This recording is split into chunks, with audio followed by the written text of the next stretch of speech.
Wait lang, ayos lang ako buhok ko. At ang amin talaga ay Okay. So, yes, okay lang na si former President Duterte, sabi niya, tinanong ko siya kanina, no, kung ano yung mensahe niya para sa mga kababayan natin na nag-aantay sa labas, nag-aantay ng balita, patungkol sa kanya at nandito dahil nagpapakita sila ng suporta para sa kanya. Sabi niya, okay lang ako, huwag kayong mag-alala. Yun ang kanyang message. Well, how do you feel po? This being your last day on this visit, and when do you think you can be back? Well, may schedule na ako. Hindi ko pa lang siya ma-announce. May pinag-usapan na kami ka-schedule sa mga susunod na mga weeks. Hindi ko pa lang siya ma-announce dahil wala pa akong ticket, no? So, nothing definitive until meron ng plane ticket.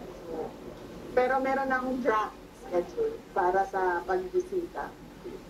Wala pa ho siyang lilinaban sa inyo? Sa akin, wala naman siyang yun na yung bili niya is yung kanyang yung wag na daw siya bisitahin, wag na daw siya balikan dahil nakakaabala daw. At sagot ko naman sa kanya, sabi ko, hindi pwede yon dahil ang daming nag-aantay doon sa labas na gustong bumisita sa'yo. Eh, hindi sila makapasok, kaya kami yung pumapasok para mapaabot namin sa iyo kung ano sinasabi nila at mapaabot mo naman sa amin kung ano yung gusto mong sabihin para sa kanila. So yun. Sa politika po, wala kayo napag-usapan? Wala kaming napag-usapan sa politics eh. Napag-usapan namin yung hopelessness, sabi yung hopelessness and frustration ba sa government.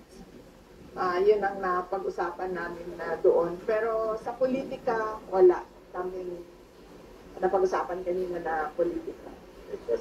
Ma'am, salamat po sa update kay... Kasi sinasabi ninyo, sa Vice President, ako yung tao, iba din yung boses ko. So, kung galing yan sa DILG official account, na sinasabi ninyo, confirmed naman na DILG official account, they have to be professional. Can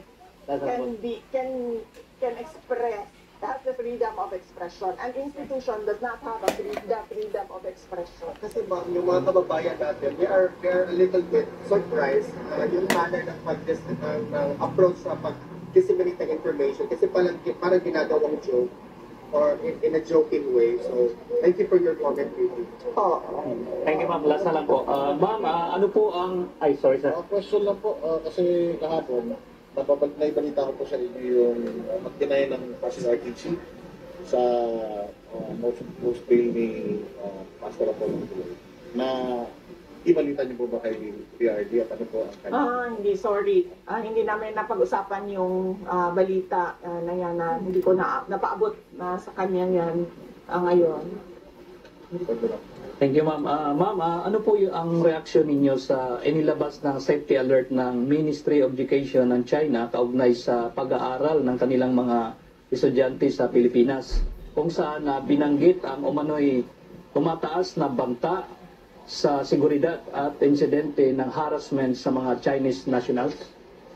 Well, karapat-dapat lang na mag-issue sila, no? Dahil may obligasyon yung state to protect its citizens wherever they may be found, sa labas man ng China o sa loob. Nako, Vice President, sa mga ulo po, ayan na, pinagtatanggol na ni Pro-China yung malamang sa malamang. May promise yan. Pustahan tayo, magkano? Sasabihan na naman nila na pro-China yan. Alam mo, kabisado na natin yung bituka ng mga yan ng China. So, kung merong mga ganun na pangyayari na nagdidelikado yung buhay nila or merong harassment, merong threats na nangyayari, ay dapat bigyan nila ng sapat na warning yung kanilang mga citizens para sila naman ay makapag-handa or meron silang magagawa para sa proteksyon ng sarili nila.